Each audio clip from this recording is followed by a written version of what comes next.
प्रिय दर्शकों, अगर आप प्राचीन भारत का दिव्य दर्शन करना चाहते हैं तो बने रहें हमारे चैनल फैशन दिव्य दर्शन के साथ। धन्यवाद। प्रिय दर्शकों, आज हम श्री केशव देव जी महाराज मंदिर का दर्शन करेंगे। यह मंदिर हमारे भारत देश के उत्तर प्रदेश राज्य के मथुरा जिले में स्थित है। तो आइए दर्शन करते हैं।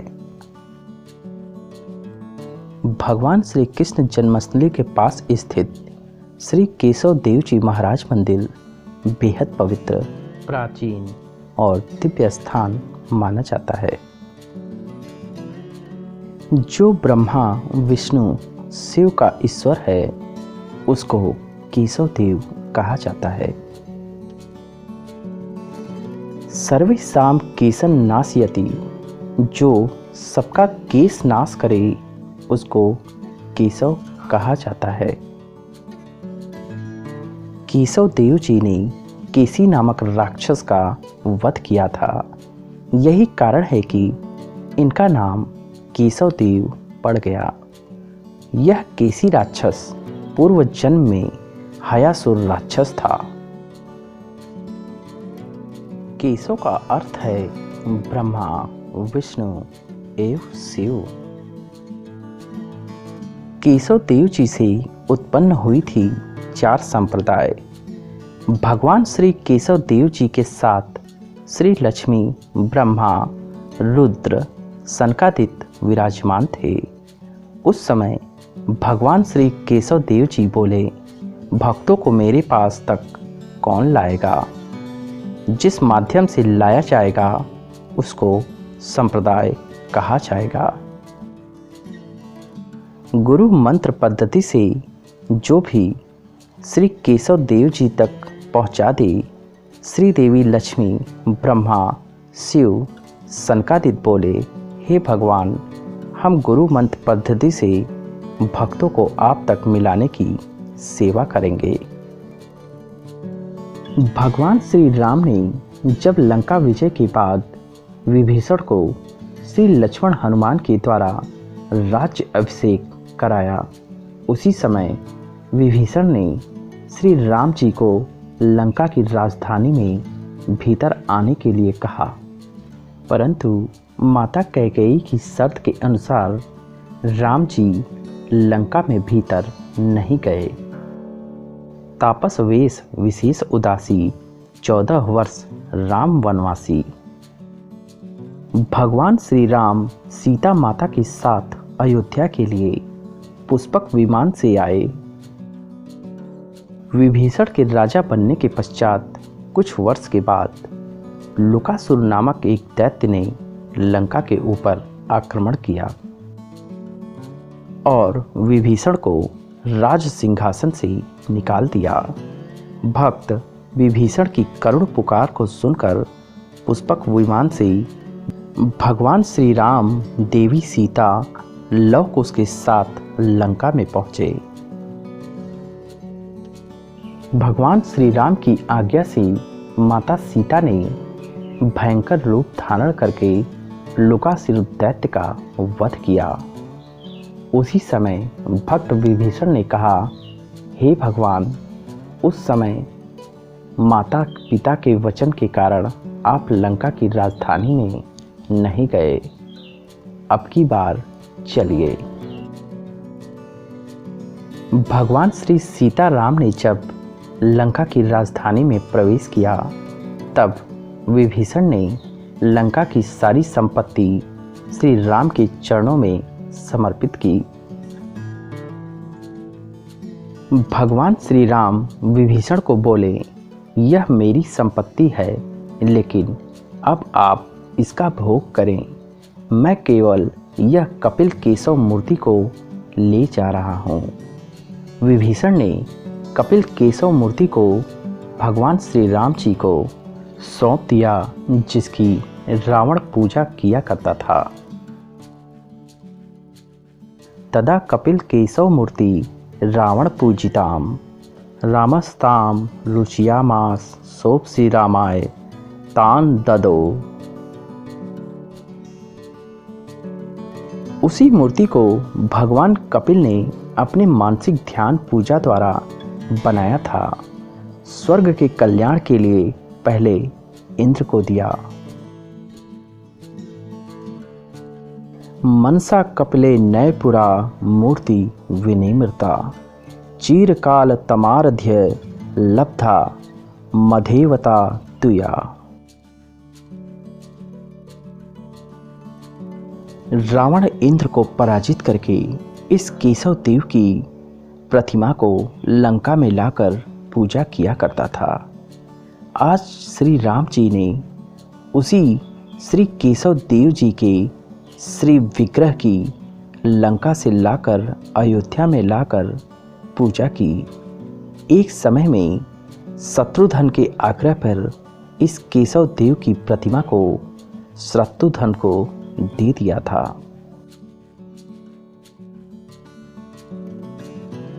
गेहे कपिल वराह मूर्ति रामो न्यवेद धतत एकदा राघव स्टष्टतः शत्रुघ्न हिता ददव। उसी समय कुंभनासी से लौड़ासुर नामक राक्षस ने जन्म लिया। उसने मथुरा मंडल में भयंकर आतंक मचा रखा था। श्री भार्गव च्यवन ऋषि ने समस्त ऋषि मुनि साधु संत को लेकर अयोध्या में श्री राम जी के पास निवेदन किया।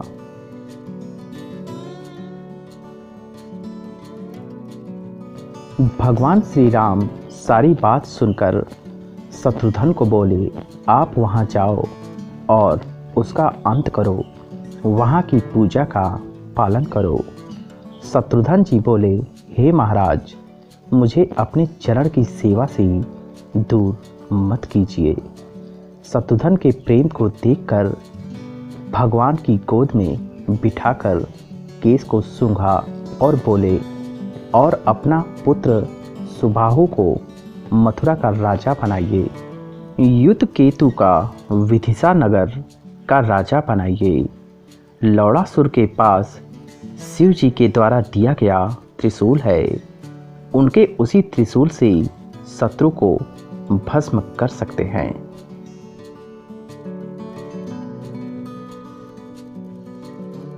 वह नित्य प्रति उस त्रिशूल की पूजा करता है।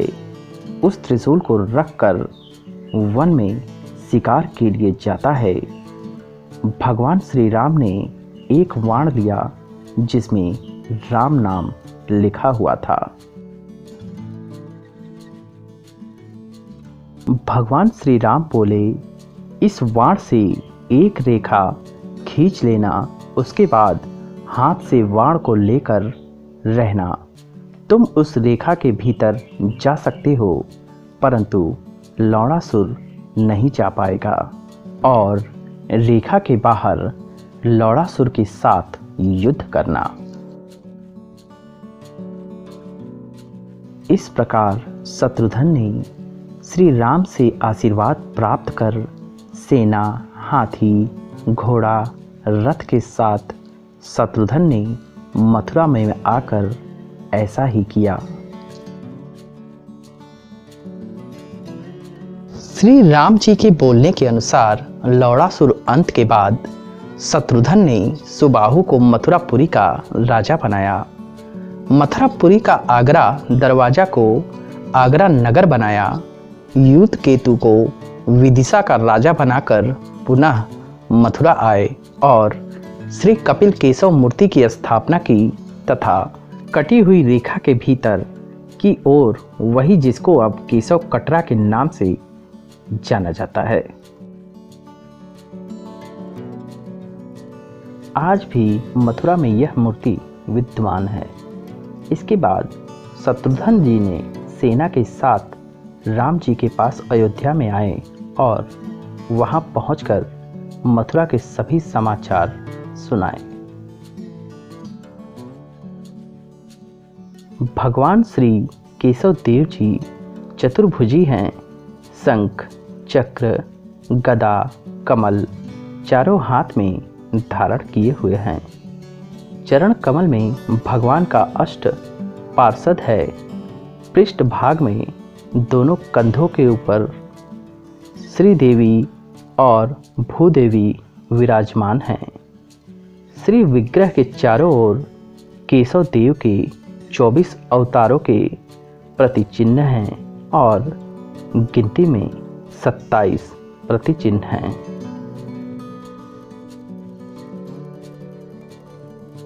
अष्ट पार्षदों के नाम कुछ इस प्रकार से हैं। पहला जय, दूसरा विजय, तीसरा बल, चौथा प्रबल, पांचवा नंद, छठा सुनंद, सातवां सुभद्र, आठवां भद्र। स्कंद पुराण में वैष्णव खंड में वर्णन है कि श्री संत जी नैमिषारण्य में 88,000 ऋषि मुनि को कह रहे हैं कि भगवान श्री कृष्ण के परम धाम गमन के बाद धर्मराज युधिष्ठिर श्री कृष्ण के पुत्र प्रद्युम्न के पुत्र अनिरुद्ध के पुत्र वज्रनाभ को धर्मराज युधिष्ठिर ने आगरा मथुरा मंडल का राजा बनाया। परीक्षित को हस्तिनापुर का राजा बनाया। एक बार महाराज परीक्षित मथुरा में आए और श्री वज्रनाभ को उनका स्वागत किया। दोनों सांडिल्य मुनि के पास जाकर बोले, ब्रज में चाहे ग्राम नगर लोग नहीं हैं तो हम कैसे राजा बनेंगे। सांडिल्य जी बोले, ब्रज का अर्थ व्याप्ति व्याप्त होने के कारण इस भूमि का नाम ब्रज पड़ा है। क्या है कि सच्चिदानंद परम ब्रह्म यहाँ के हर कण कण में व्याप्त हैं और ब्रह्मरज के रूप में उसको ब्रजरज कहा जाता है। वे भगवान के गोपी गोप कहीं नहीं गए, वे यहाँ नित्यवास करते हैं। भागवत लीला के दो रूप हैं, एक वास्तविक और दूसरा व्यवहारिक।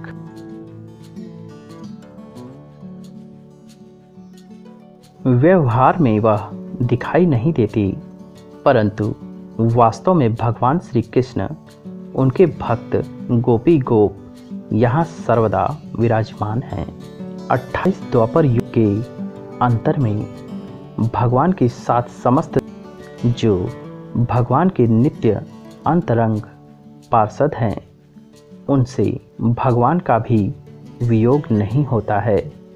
व्यवहार में यह सोना लगता है, परंतु यह सोना नहीं है। भगवान ने जहाँ पर लीला की थी, वहाँ पर गांव, वन, सरोवर, मंदिर, कुंड आदि बसाए।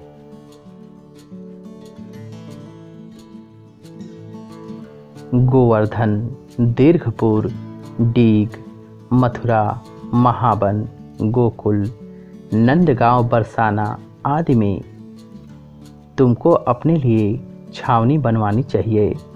मैं आपको आशीर्वाद देता हूँ कि भगवान की लीला स्थली की आपको ठीक ठीक पहचान हो जाएगी।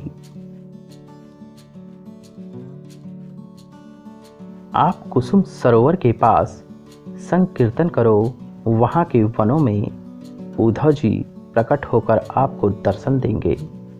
इतना कहकर सांडिल्य मुनि चले गए। इसके बाद परीक्षित इंद्रप्रस्थ दिल्ली से बड़े बड़े सेठ वैश्य को बुलाकर मथुरा में बसाया। ब्रजनाभ ने जगह जगह में सरोवर, कुंड, कूप, मंदिर, गांव, वन, किला आदि बनवाए।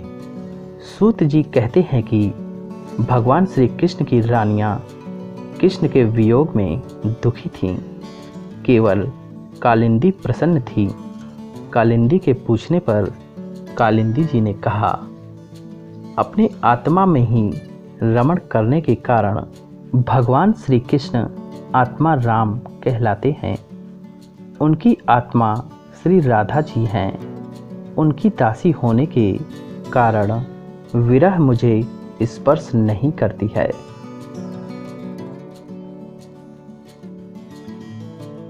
भगवान श्री कृष्ण ही राधा हैं, श्री राधा ही कृष्ण हैं। यदि उद्धव जी आपको मिल जाएंगे तो भगवान श्री कृष्ण का नित्य विहार का सुख मिलेगा। वह गोवर्धन के राधा कुंड में विचरण करते हैं। श्री व्रजनाभ ने समस्त कृष्ण पत्नियों को लेकर कीर्तन उत्सव किया। भगवान श्री राधा माधव के स्वरूप कुसुम सरोवर के लता पताओं से उद्धव जी प्रकट हुए। सब लोगों ने आँख से टकटकी लगाकर भगवान श्री कृष्ण स्वरूप उद्धव जी का दर्शन किया। श्री उद्धव जी ने व्रजनाभ को श्री मद्भागवत के बारे में बताया। श्री कृष्ण केशव को भागवत कथा के माध्यम से प्राप्त कर सकते हैं। जहाँ भागवत कथा होती है वहाँ पर भगवान श्री कृष्ण निवास करते हैं। पूर्व काल में भगवान यहाँ पर संकर्षण भगवान को भागवत दिए थे। संकर्षण भगवान संख्यायन मुनि गुरु बृहस्पति ने मुझे दिया, जिसके प्रभाव में मैं श्री कृष्ण का प्रिय मित्र बन गया। भगवान श्री केशव देव जी के अंश से ब्रह्मा विष्णु शिव की उत्पत्ति हुई। केशव देव जी ने ही ब्रह्मा विष्णु शिव जी को भगवान का उपदेश दिया। ब्रह्मा जी ने जब भागवत करते थे तब 7 दिन में विश्राम करते थे। जब विष्णु भागवत करते हैं 1 मास विश्राम करते हैं। देवी लक्ष्मी जब भागवत कथा करती हैं तो 2 मास में विश्राम करती हैं और भगवान शिव जब भागवत करते हैं तो वे 1 वर्ष में विश्राम करते हैं। श्री केशव देव जी को भागवत बहुत प्रिय है।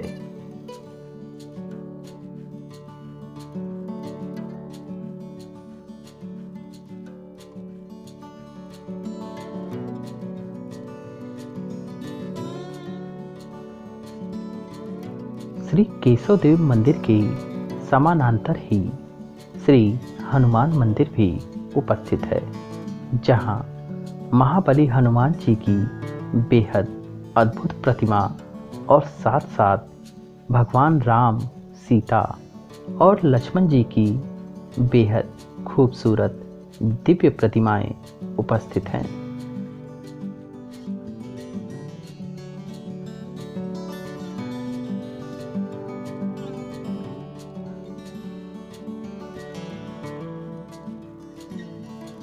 इस पवित्र स्थान पर श्री माँ दुर्गा के साथ साथ भगवान शंकर भोलेनाथ जी का अद्भुत शिवलिंग भी उपस्थित है। देखिए कितना दिव्य शिवलिंग यहाँ उपस्थित है।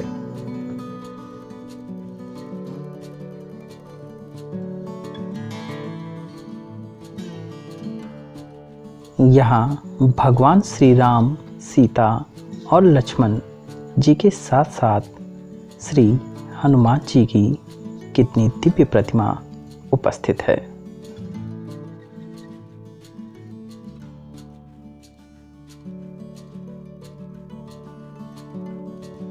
दूर दूर से, पूरी दुनिया से श्रद्धालु भक्तजन यहाँ दर्शन को आते हैं और दिव्य दर्शन प्राप्त करते हैं।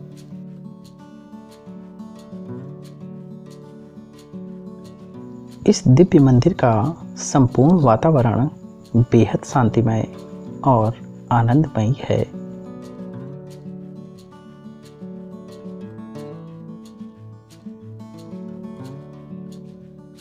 प्रिय दर्शकों, प्राचीन श्री केशव देव जी महाराज मंदिर का दर्शन करके मन में अपार शांति और हृदय में संपूर्ण संतुष्टि प्राप्त हुई।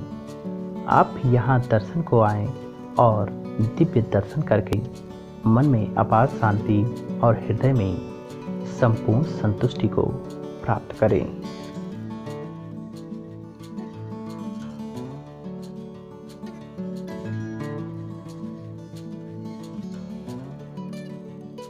प्रिय दर्शकों, अगर यह वीडियो आपको पसंद आई हो तो लाइक करना, सब्सक्राइब करना ना भूलिएगा।